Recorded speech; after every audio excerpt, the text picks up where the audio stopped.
Hello, so in this little video I'm going to show you a little bit about the movie making program that we've got our hands on, which is a bit of a compromise really between some really cheap free software and much more expensive software that costs hundreds and hundreds of pounds, like Pro Tools or Sony Vegas.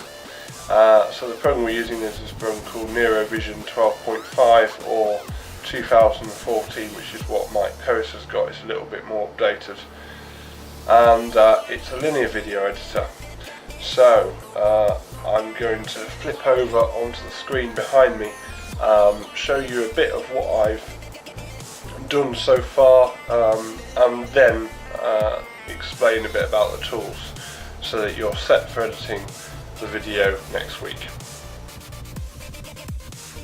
So this is what we have so far.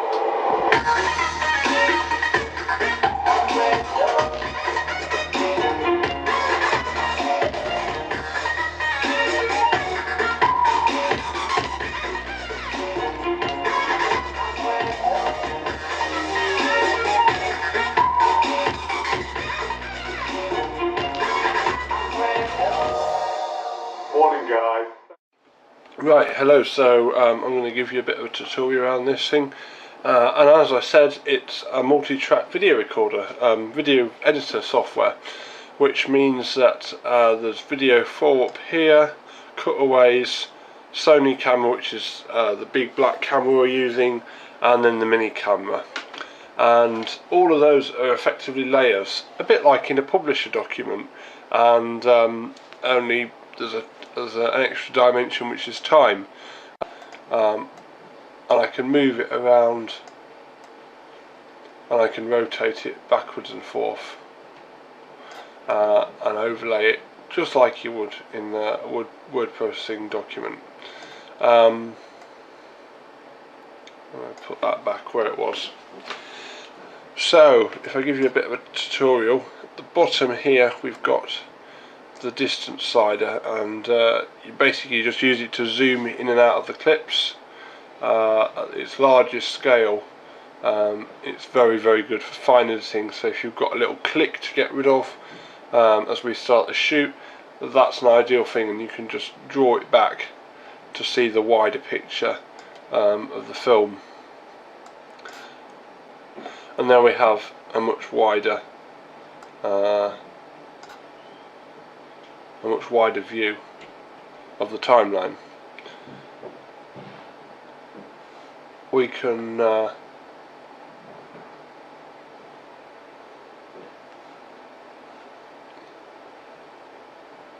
anyway, over here we have the My Media palette. So there's all the videos, all the things that I've imported here, and then I haven't got any pictures, but I have got these audio files there which I can just do.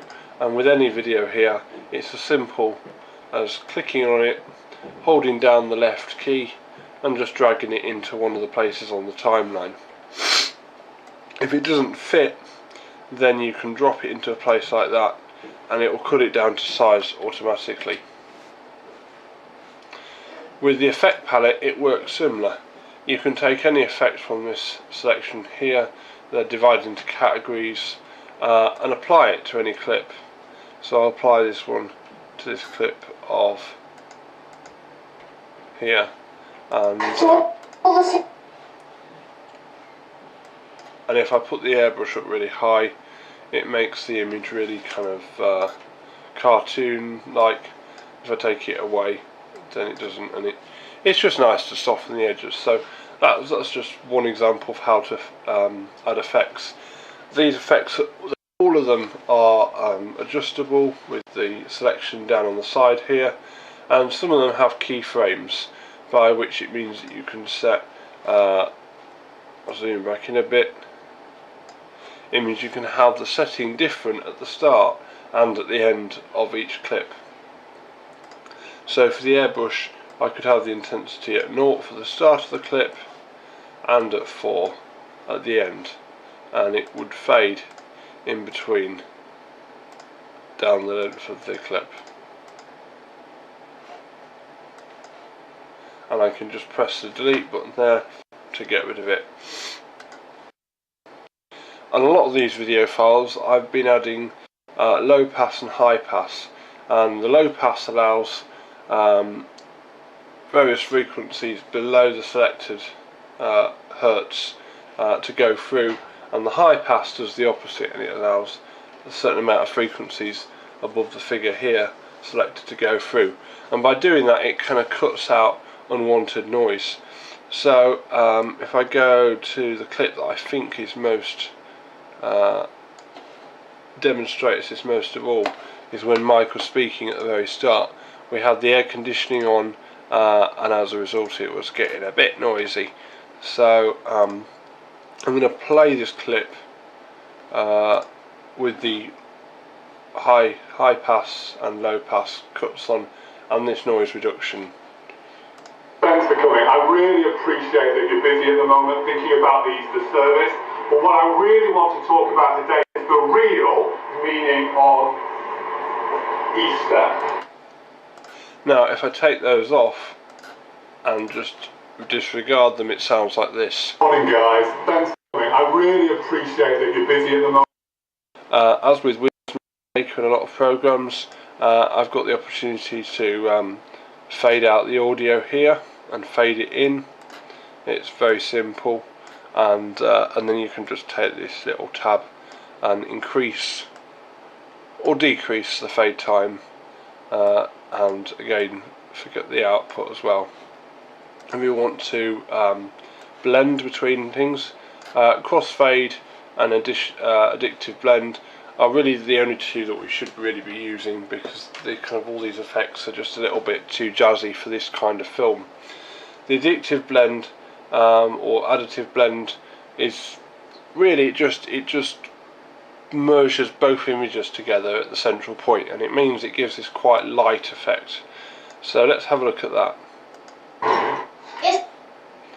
Do you see that? It went nice and bright just in between the two. Yes. Yep. And if I now use the crossfade and put that on, Yep. it doesn't. It's a lot darker. Both of them are useful, but they have their own things.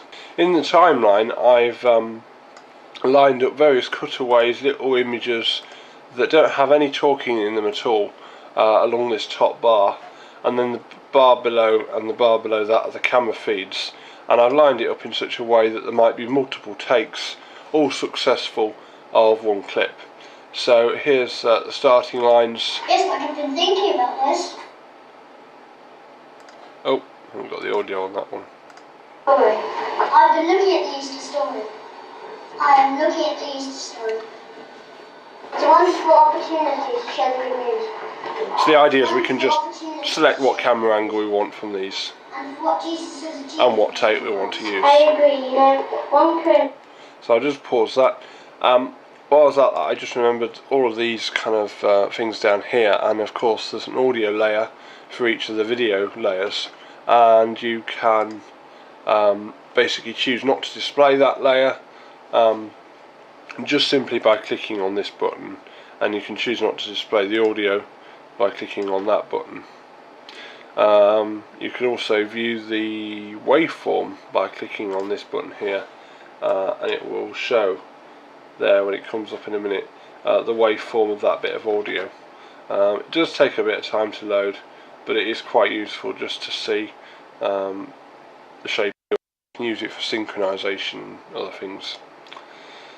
I'll move along now to the end, and the end I've already pre-edited the end bit, but we need to do a bit more editing work on it as well, just because it's a bit, it needs all the titles renaming, because I can't remember the names, and I'm very sorry for that. And we just need to credit the Lowood as well for the provision of the venue. So here it is. This is the ending, with this kind of ghostly overlay. And of course I can change the music as well.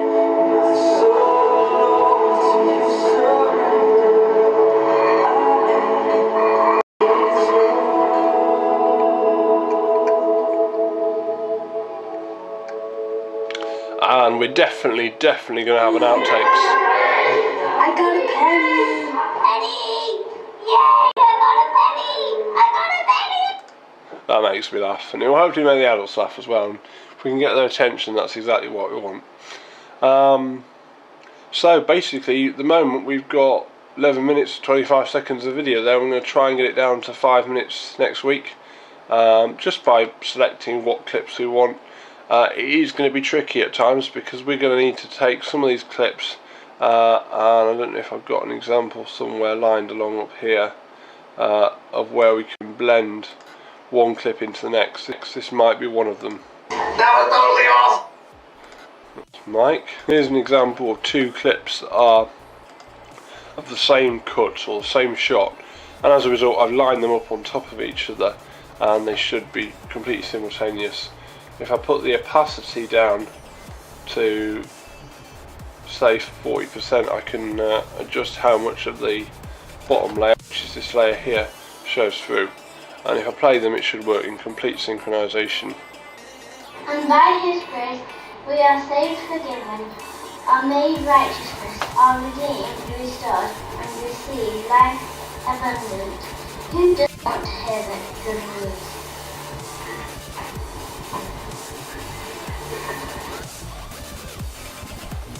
So that's like the clip there, and we've got to get rid of little bits like that of Mike there with the camera. We need to just kind of get that.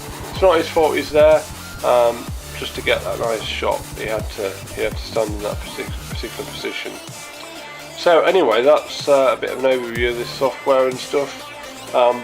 We need to remember to keep saving our projects all the time. It's as simple as clicking on the save arrow down here, clicking out save as, and we create versions of these so that we can always go back one. So at the moment I'm on save files for Easter Video 2.3, and I'll just take that and change it to 2.4 and then click save, and it'll go to 2.5, 6, etc, etc until we finish the project off. So hope I haven't been too boring, and I hope that video was informative for you all. We'll probably be doing the video thing at Mike Coaster's house, and I'll be bringing my big supercomputer with my turbines, and yeah, it's just really powerful, and it doesn't take any time at all. So yeah, bring snacks if you wish. See you then.